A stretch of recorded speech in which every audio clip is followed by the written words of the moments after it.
Yan kasunod niyan, yung plug.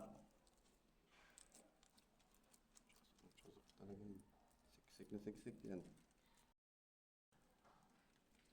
Pero kung mag-leak pa yan. Na kasi ano eh. Walang plug. Walang selyado. Hindi silyado ang gilid. Kaya nauubos yung tubig. Ngayon, selyado na siya ngayon. Yan, silyado na yan. Sure na yan.